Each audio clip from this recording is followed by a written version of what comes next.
Muito boa noite a todos. É um prazer estar com vocês novamente nesse nosso exercício de espiritualidade, que é tão importante para todos nós, na posição que estivermos apresentando, falando aqui na frente, tomando passe, dando passe. É sempre um exercício fundamental para as nossas vidas. E é com os parabéns por nós termos escolhido, entre tantas coisas, termos vindo aqui, que eu quero começar a minha fala. A gente não tem ideia de como deve ser difícil para os nossos professores espirituais, nossos espíritos familiares, nossos anjos protetores, conseguirem pegar a gente pela mãozinha e conseguir trazer até aqui. Eles devem ter um trabalho enorme para fazer com que a gente chegue até aqui. Então, a nós que atendemos ao pedido e a eles que tanto insistiram, o nosso muito obrigado, os nossos parabéns por termos conseguido. Ao pensar no que eu vinha falar hoje, eu escolhi no livro Caminho, Verdade e Vida, de autoria de Chico Xavier e Emmanuel, abrindo numa parte que eu desconhecia qual seria. A gente fala por acaso, mas por acaso não é, porque a gente não acredita em acaso dentro do Espiritismo. Veio a passagem sobre o novo mandamento de Jesus, e é sobre ele que nós vamos falar hoje. Veio à minha mente uma imagem muito significativa de um adolescente olhando o céu numa noite clara, numa noite com poucas nuvens, com pouca umidade. Não sei para vocês, mas para mim essa é uma imagem muito cara, porque é um momento em que o ser humano se defronta com o infinito. Isso aconteceu na vida de vocês? Vocês costumavam olhar o céu e ver aquele monte de estrelas, a lua? É um momento muito interessante na vida da gente, porque a gente se defronta pela primeira vez com as primeiras informações que a ciência, que a escola já nos dão a essa altura da vida, 12, 13, 14 anos. A gente se defronta com o infinito materialmente. E é muito interessante esse contato, que até na oração de abertura foi falado da insignificância do ser perante a grandeza de Deus. Nesse momento, nós pequenininhos olhamos para aquela quantidade imensa de estrelas. Eu sei, aqui na Baixada não é o melhor lugar para se ver muitas estrelas, né? A umidade nossa, a poluição não permitem muita coisa. Mas mesmo assim é fascinante. Nos lugares mais secos se consegue ver uma quantidade muito grande de estrelas. E a gente olha no céu e fala assim, quantas estrelas será que dá para ver a olho nu? Vocês não se lembram de ter feito essa pergunta? Eu consultei o Google antes de vir para cá, e as contagens dão conta de 9.000, quase 10.000 estrelas visíveis da Terra. Mas como a gente só vê um hemisfério, conta-se pela metade. No máximo 5.000 estrelas é o que a gente consegue ver a olho nu. Mas, com um binóculo de boa qualidade, já passa para 200.000. É impressionante, né? Com um telescópio de grande qualidade, passa a 400 milhões de estrelas. No telescópio Hubble, eu tento imaginar o que se consegue ver de estrelas. Eu não tive essa informação. Olhando o infinito, o adolescente faz as perguntas mais importantes da vida. Ele pergunta assim, o que é o infinito? Aonde acaba o universo? E ele, com as primeiras informações da ciência, ele vai se dar conta de que aquela estrela que ele está vendo já pode ter desaparecido há 40.000 anos. Vocês já pensaram a respeito disso? A estrela que a gente vê no céu, ela está a 40 mil anos-luz, algumas, a 40 mil anos-luz de distância da Terra. Isso quer dizer que ela já pode ter acabado nesse momento, já pode ter se extinto e a gente ainda está vendo e vai continuar vendo. Se ela acabou hoje, a gente vai continuar vendo pelos próximos 40 mil anos. Porque a imagem dela, através da luz, vai estar sendo transmitida por todo esse tempo, de tão longe que ela está. Não é fascinante essa mínima noção de infinito que a gente pode ter? É impressionante. E ali a gente vai ver, vai se perguntar, quem sou eu? Que tamanho tenho eu no infinito? Quais são as verdadeiras e as importantes questões da vida? De uma maneira mais clara, qual é o sentido da vida? Qual o sentido de nós estarmos aqui? Isso o adolescente pergunta com 13, 14, 15 anos. Mas depois que ele cresce, ele continua perguntando? Alguns de nós sim. Os mais aéreos, aqueles que pensam mais a respeito das coisas, os mais críticos podem chamar de lunáticos, né? Aqueles que ficam olhando a lua por muito tempo são chamados também de lunáticos. Mas a maioria de nós esquecemos as grandes questões da vida. A gente acaba deixando passar isso em nome do dia a dia, das preocupações de cada dia. E essas questões deixam de ser formuladas pelos nossos lábios. As questões mais importantes, mas elas permanecem lá. No fundo de nós permanecem as mesmas questões. E quando a gente atravessa uma crise familiar, onde tem um ente falecido, um ente querido falecido, onde passa por uma doença grave, onde passa por uma grande traição em família, um grande abalo nas nossas vidas, surgem as questões de novo. Nesse momento a gente pergunta, quem sou eu? Qual a minha importância perante a vida? Qual é o sentido da vida? Vocês nunca se pegaram perguntando qual é o sentido da vida? Para que adianta viver isso tudo, se de uma hora para outra a gente pode desaparecer? A gente pode morrer, sim, desaparecer? Será que a gente acaba? É isso que a nossa língua diz. Vocês nunca pensaram sobre a palavra finados? Finado é o termo que se usa, é um dos termos que se usa para falar de pessoas que morreram. Mas de onde vem a origem da palavra finados? Vem do quê? De fim.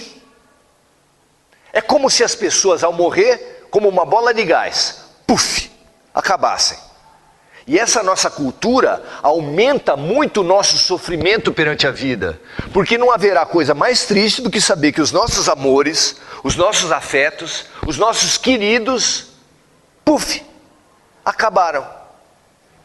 É isso que o teu coração diz? Os nossos queridos acabaram? Teu coração fala isso? Claro que não.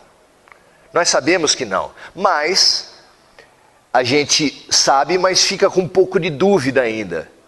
Quando vem para a fé raciocinada, quando vem para o espiritismo, você vai ter contato com os espíritos. E ali você vai perceber que efetivamente ninguém acaba. E a gente devia inclusive acabar com a palavra finados. Porque ela deturpa e ela aumenta muito a dor humana. E quem precisa de aumento para a dor, pelo amor de Deus? Nós precisamos de compreensão, de entendimento e não para aumento desnecessário da nossa dor. Mesmo assim, nas nossas crises permanece a questão. E os filósofos vêm discutindo essa questão há milênios. Qual é, afinal, o sentido da vida? Para que nós estamos aqui? E a pergunta fica dando voltas, remoendo, como se fosse um cometa com a sua órbita. Só que o Halley demorava o quê? 96 e 96 anos para vir para a Terra, né? As nossas crises, infelizmente, não demoram tanto assim, né? Anualmente, às vezes mensalmente, você vai ter à volta dessas perguntas? Como é que elas vêm? Como é que elas se apresentam? Quais as respostas que você vai buscar? Você pode buscar na filosofia, você vai encontrar 1000 respostas contraditórias, os filósofos brigam uns com os outros.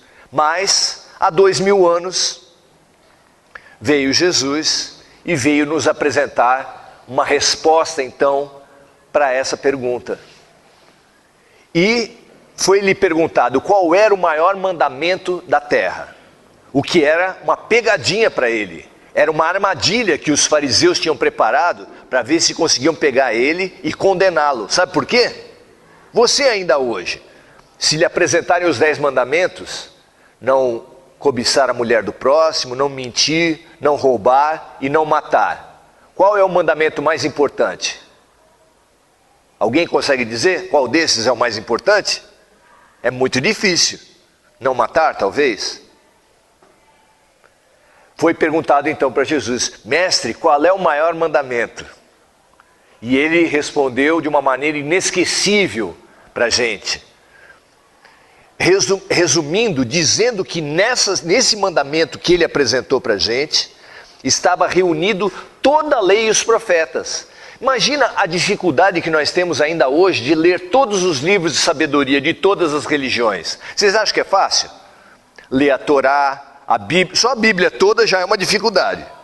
Mas ler também a Torá, os livros das diferentes religiões e mesmo os livros de sabedoria dos diferentes pensadores. A gente não se angustia quando vai numa livraria e vê aquele monte de livros? Não dá vontade de comprar todos? E a gente não consegue. E se comprasse todos, não ia conseguir ler. O Alcorão, a Cabala, tem uma quantidade enorme de livros de sabedoria. E se a gente conseguisse ler todos, não ia conseguir interpretar todos, porque você leu uma parábolazinha do Velho Testamento que você já leu 10 vezes, se você ler hoje, você vai descobrir novas nuances. Quando acaba isso? É, mais uma vez, a noção do infinito. Mas Jesus disse que havia um mandamento que resumia toda a lei e os profetas. Todos os livros de sabedoria estariam resumidos em 2 frases. Ouve, ó Israel, amarás o Senhor teu Deus de todo o teu entendimento, de todo o teu coração, com toda a tua alma, e amarás o teu próximo como a ti mesmo. Não é fantástico que a gente tem esse resumo, essa síntese de tudo que há de importante na vida? Amar. Qual é o sentido da vida? Aprender a amar. Nós viemos aqui para amar. Mas como a criança que olha o infinito e olha as luzes a 40 mil anos de distância, o nosso modelo, a nossa estrela, a nossa luz, o nosso modelo de amor está a quanto tempo de distância de nós? Quantos quilômetros está o amor de Jesus perante o nosso amor? Já pensaram a respeito? Nós estamos próximos de amar como Jesus nos amou? Alguém acha que está próximo? Assim como o adolescente olha as estrelas e imagina num traje espacial, num foguete e se aproximando das estrelas, nós precisaríamos pensar: o que nós precisamos fazer? Qual é o nosso foguete? Qual é o nosso traje espacial para nos aproximarmos do amor do Cristo? Nós que temos esse amor de apego, esse amor de posse, esse amor que quer que o outro seja como a gente quer. Que, aliás, a Paula Toller trouxe para a gente de uma maneira fantástica na música dela, falando: eu quero você como eu quero. Longe do meu domínio você vai de mal a pior. Vem que eu te ensino como ser bem melhor. É muito interessante que o artista, com a ironia, alguns não entendem a ironia, mas ele consegue jogar na nossa cara que o nosso amor é muito pequeno. Esse amor pequeno, diante do modelo do Cristo, que amou a humanidade toda e de uma maneira profunda, Qual a distância que tem entre nós e Ele? Qual o caminho a percorrer entre nós e Ele? Haja foguete, não é verdade? Tem uma distância enorme.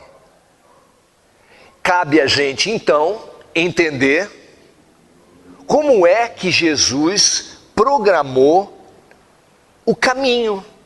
Qual o foguete? Quais são os meios que Deus e Jesus nos oferecem para a gente se aproximar desse amor universal, generoso e profundo?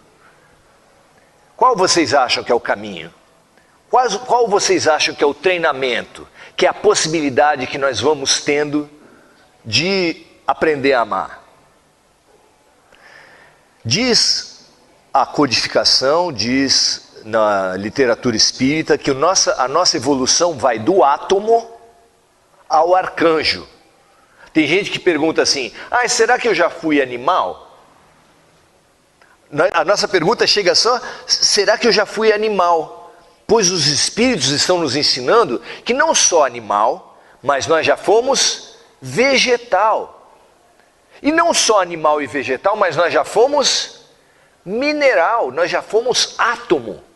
E o átomo está tão distante de nós, quanto nós estamos distante do arcanjo. Nós estamos no meio do caminho. Então, nós temos uma trajetória imensa. E a lei do amor, ela age sobre nós desde o primeiro momento. Como é que os planetas conseguem manter há tanto tempo a trajetória em volta do Sol e nenhum deles se desprende? Vocês nunca perguntaram isso para vocês? Então está o Sol aqui, a Terra e os outros planetas do Sistema Solar girando à volta do Sol e nenhum deles se desprende. Você já ouviu falar que algum planeta se desprendeu? Foi dar uma voltinha? Como é que pode isso? Como é que pode que ele fique circulando? A gente aprendeu. Existe uma lei de atração dos corpos, que a gente aqui na Terra chama de lei da gravidade, que faz as coisas terem peso e caírem. Mas de uma maneira mais sofisticada foi percebido essa lei no funcionamento do universo, que chama-se lei de atração dos corpos. E isso é o quê? A lei de atração dos corpos é a expressão da lei de amor no nível do átomo. Os átomos se atraem uns aos outros, eles se aglutinam, eles se integram numa posição de harmonia e de inter-relação. Mas como são átomos apenas, com um grau de consciência nenhum e de espiritualidade muito embrionário, o que age sobre eles é a lei de atração dos corpos. E sobre os vegetais? Será que existe uma lei de amor também embrionária atuando sobre eles? Eu me lembro muito de um livro chamado A Vida Secreta das Plantas, que colocou várias plantas de um mesmo vegetal numa sala, colocou eletrodos muito sensíveis nas folhas, e porque não sei se vocês sabem, mas em todos os corpos vivos corre uma corrente elétrica, como sobre nós mesmos. Nós também temos uma corrente elétrica no nosso corpo. E eles fizeram esses filamentos medindo a corrente elétrica das plantas. Entrou uma pessoa e destroçou uma dessas plantas. As outras plantas acusaram alteração na sua corrente elétrica. Isso quer dizer o quê? Que entre as plantas existe solidariedade. Uma sente um pouco do que acontece com a outra. Ou seja, o embrião do amor está contido nas plantas também. E já na própria reprodução já começa a ter isso também. Porque algumas plantas têm o macho e a fêmea, como o mamão, etc., onde você vai tendo as formas de acasalamento já próximos do que será no reino sequente, que é o reino animal. Algumas outras plantas precisam da atuação de beija-flor, de abelha, para poder tirar o pólen de uma e fertilizar a outra. Isso já é a expressão de amor no nível da planta. E depois no animal? Bom, no animal a gente já consegue entender isso muito mais. Existem animais que vão mostrando, vão tendo a reprodução, e a reprodução predominante na maioria dos animais acaba sendo aquela reprodução sexuada, onde existe o macho e a fêmea, e eles se relacionam e têm as suas crias. E isso são embriões também do amor. Mas você que gosta de animais, você que tem um cachorro dentro de casa e percebe o afeto dele, será que o afeto dos cachorros, por exemplo, ele só ocorre na época do cio, entre o macho e a fêmea? Quem tem cachorro e gosta de cachorro sabe que não. O cachorro já tem uma sofisticação um pouco maior do carinho, da fidelidade. A própria língua da gente fala, o fulano tem uma fidelidade canina, porque o cão tem uma relação de fidelidade às vezes maior com o ser humano do que muitos seres humanos mesmo, né? E nós vamos usando a nossa relação com esses reinos como exercícios de amor também, ou não são? Quando você cuida da sua planta, não é um exercício de amor? Quando você compra uma planta e ela começa a definhar, quais são as tentativas que você faz para melhorar a vida dela? Talvez ela esteja pegando muito sol, tenho que colocar num outro lugar, talvez muito vento. Será que eu estou pondo água demais ou água de menos? Será que a terra que eu coloquei está adequada?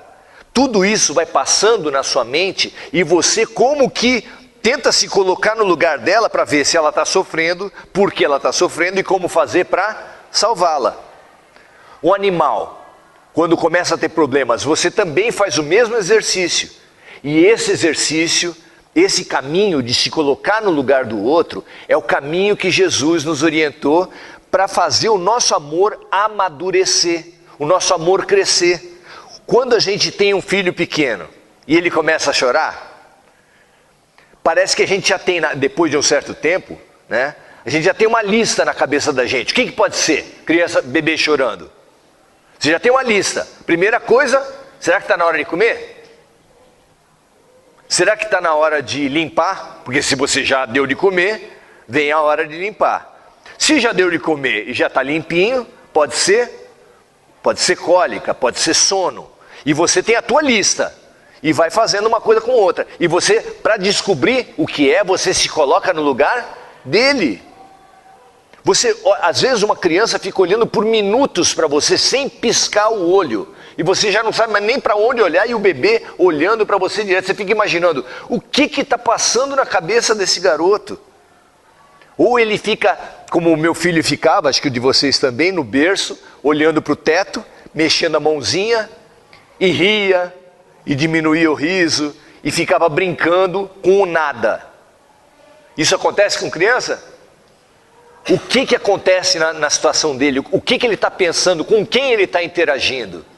Isso é mais uma das inúmeras provas de que existem mais coisas entre o céu e a terra do que supõe a nossa vã filosofia, né? Mas todos esses exercícios com as coisas, com os vegetais, com os animais e com os filhos vão ser exercícios de amor. E a gente precisa perceber como nós temos nos relacionado com cada uma dessas oportunidades de exercício de amor. Todo mundo gosta de planta igualmente? Não é verdade. A minha avó, por exemplo, as vizinhas levavam os vasos para ela, porque ela tinha uma mão que era impressionante. Ficava um pouquinho na casa dela, a planta já crescia. O povo fala que tem gente que tem um olhar de secar pimenteira. Só se aproxima da planta, a planta já... Não é verdade? Animal, todo mundo gosta de animal do mesmo jeito? Claro que não. Mas como você tem feito esses exercícios de amor? Filho é um bom exercício de amor? É um excelente exercício de amor. Como você tem feito esses exercícios? Tem gente que se encontra na rua e começa a falar de animal e dá a impressão, na conversa entre as pessoas, que os cachorros são melhores que os seres humanos. Cachorro é bom, cachorro é bacana, mas gente, ó, só dá decepção pra gente. Será? E filho? Eu gosto muito de um ditado que se falava no interior: cuide das suas cabras porque meus bodes estão sortos. Quer dizer o quê? Os meus filhos em primeiro lugar, os outros que se danem. Isso quer dizer que a gente tem um tipo de amor exclusivista. A gente pratica o amor com as oportunidades que a gente tem, mas a gente exclui todo o resto. Perceba, estude o seu amor. Estude nos evangelhos, estude na literatura espírita, mas estude na vida. A quantas anda o seu amor? Se você for do tipo que ama os animais, mas através do amor dos animais você exclui as pessoas, exclui outros interesses, que ligue um alerta para você. Se você ama as plantas, mas faz disso uma cerquinha que você fala assim: eu quando eu estou com as minhas plantas eu estou bem, depois eu saio dali, encontro gente e já saio brigando. Opa, deve ser um alerta. Se você preocupa-se com seu filho e dane-se o filho dos outros, puxa vida, você está usando bem as suas oportunidades de amor? Talvez não. Vale a pena pensar. Nós temos muitas chances de aprender a amar, mas a maneira como nós temos amado, não sei para vocês, mas no geral tem sido um amor de apego, um amor de posse. O próprio momento da morte, solene nas nossas vidas, ele podia não ser tão dramático como ele é. Por quê? Se você tem um filho e ele conseguiu finalmente a sua bolsa de estudos para estudar e trabalhar na Europa, você, quando estiver se despedindo dele no aeroporto, você vai ficar já com a voz embargada, não vai ficar emocionado, já vai estar sentindo por antecipação a saudade que você vai ter? Vai acontecer isso com você? Claro que sim. Mas e se uma pessoa, nesse momento de se despedir no aeroporto, chorar desesperada, perder o sentido da vida porque o seu filho está indo para a Europa, estudar numa grande universidade e ter um grande emprego? Será que esse amor dele não está sendo alguma coisa de doentio? Será que se justifica impedir o garoto de viajar para a Europa a título do amor? Será? Na verdade, quando a gente se despede, nós que lemos alguma coisa do Espiritismo, quando a gente se despede de um ente querido que morre,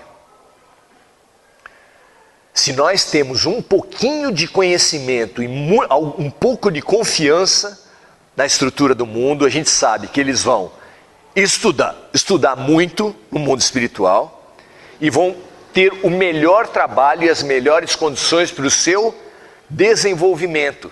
Por que o desespero? Saudade sim, tristeza sim, porque a gente quer ter o contato mais próximo. Mas por que o desespero? Por que achar que acabou? Por que a depressão? Por que acabar de alguma forma, direto ou indiretamente, com a própria vida? Por que perder o sentido da existência por causa do falecimento de alguém? É porque o amor da gente ainda é possessivo, ainda é um amor pequeno. E nós precisamos olhar nisso tudo um exercício. Qual é o estímulo que o Espiritismo traz para a gente na relação com os entes falecidos? Que nós olhemos com os olhos do coração, que nós partilhemos com eles das esperanças, dos crescimentos, como faríamos nós com o nosso filho na Europa. A gente telefonaria, mandaria mensagens, hoje tem uma série de equipamentos para você se comunicar, e você falaria o que com ele? E aí, filho, está aprendendo bastante coisa? Como é que são os trabalhos? Como é que são as coisas? Você ia querer saber notícias dele crescendo, dele se desenvolvendo, dele melhorando. Mas nós, quando pensamos nos nossos falecidos, nós só pensamos no ruim, no dano, na tristeza, no depressivo. Por quê? Nós precisamos guardar dentro de nós essa certeza. Eles estão no melhor lugar do mundo que eles poderiam estar nesse momento. Tanto é que eles morreram. Se tivesse sentido ainda continuar aqui, se aqui fosse o melhor lugar do mundo para eles ficarem, vocês acham que eles tinham morrido? Todo dia a gente vê notícia, tem gente que leva 14 tiros e não morre. Tem o outro que empurra, bate a cabeça aqui no canto da mesa e morreu. Por que é que essas coisas acontecem? Diz Jesus para tentar nos ensinar a respeito dos fenômenos, das tragédias, de tudo que acontece à volta da gente. É uma lição complexa, que a gente precisa refletir a respeito disso. Ele fala para a gente assim: o escândalo é necessário, mas ai daquele por meio do qual ele vier. Todos nós queremos entender por que tem um terremoto, por que morre uma criança cedo, por que nasce uma pessoa com paralisia cerebral, por que pessoas têm muitos talentos e outros não têm nenhum. A gente não quer saber essas coisas? A diversidade da vida, porque tem gente que nunca vai precisar trabalhar e outro trabalha desde os 5 anos de idade. A gente não quer saber essas coisas? Pois essas coisas têm todas a explicação. A explicação nos vem, mas nunca se a gente achar que tem uma vida só. É claro, se só existir uma vida só, por que uma criança, 2 irmãos, um nasce sadio e outro nasce com uma deficiência grave? Onde está a justiça de Deus? Onde está a bondade de Deus? Nós precisamos perceber e podemos perceber em tudo que acontece à nossa volta exercícios de amor. Se você tem um parente com doença em casa, é um exercício de amor? É ou não é? Milhares e milhares de pessoas se lembram de Deus só a partir de uma doença. Milhares, gente. Eu sei que vocês não. Nós aqui viemos só aqui por vontade de se encontrar com Deus, de realização espiritual. Mas tem gente que só vem por causa da dor. Eu estou brincando. Quase todos nós só chegamos até uma casa de oração pelo sofrimento. E o sofrimento, ele tem 2 lados para nos ensinar o amor. O primeiro é quem está à sua volta para ajudar aquela pessoa, aquele doente, aquela pessoa que está sofrendo. E você, certamente na sua família, entre os seus amigos, já teve que ajudar alguém. Mas quem recebe também tem uma grande lição. Receber amor também não é fácil. Se você tiver um final de vida em cima de uma cama de hospital por muitos anos, você vai ter que aprender a receber amor. Aprender a ser ajudado. Aprender a ser cuidado. Você já imaginou isso? Eu tenho certeza que se você já ajudou alguém numa cama de hospital, você já perguntou: e eu? Será que eu vou ter um final de vida assim também? Será que eu vou dar trabalho para as pessoas? E essa resposta você não sabe dar. E essa lição de humildade que precisa ter a pessoa que recebe amor é uma grande lição também. Nós temos um grande caminho a percorrer. Entre nós e as estrelas, a 40 mil anos de distância, entre nós e Jesus, há uma distância impressionantemente grande. Mas para nós chegarmos até lá, nós temos que dar o primeiro passo. E os primeiros passos para a gente chegar ao amor de Jesus são usar bem os amores que nós temos. Como a gente pode usar bem os amores que nós temos? Cuidar bem das plantinhas, de uma maneira generosa. Vem uma vizinha e pede uma muda, a gente dá. Vem uma vizinha e deixa um vaso para a gente cuidar, a gente cuida. Mas os cachorros, os gatos, os animais, os passarinhos, por que mesmo a gente tem que botar os passarinhos na gaiola? Por que mesmo a gente tem que juntar as plantas tudo num vaso? Por que tudo que é bom na vida, que é amável na vida, a gente tem que trazer para a gente? Vocês já se perguntaram a respeito disso? Será que é bom eu prender os passarinhos na gaiola? Eu prender as plantas no vaso? Eu prender as pessoas no casamento? Será que a gente vive bem com esse amor que a gente tem? Será que a gente não poderia aprender a amar em liberdade? É um desafio. É um desafio que a gente precisa enxergar nos evangelhos, ler nos evangelhos e ler na vida. Mas acima de tudo, ler em nós mesmos. A quantas anda o teu amor? Em que medida você tem a maturidade disso? E o quanto você quer e deseja se desafiar de verdade. Porque é muito bonito você vir até uma casa de oração e falar de amor. Mas a prática do amor sem posse, do amor sem ciúme, do amor sem querer dominar a vida dos outros, do amor disponível para dar e do amor disponível para receber, essa prática é muito difícil, pelo menos para mim tem sido. E se você se dedicar a isso, não importa se a distância é grande, importa dar o primeiro passo. E o primeiro passo é nós nos abrirmos e nos dispormos ao amor. Muito obrigado, gente.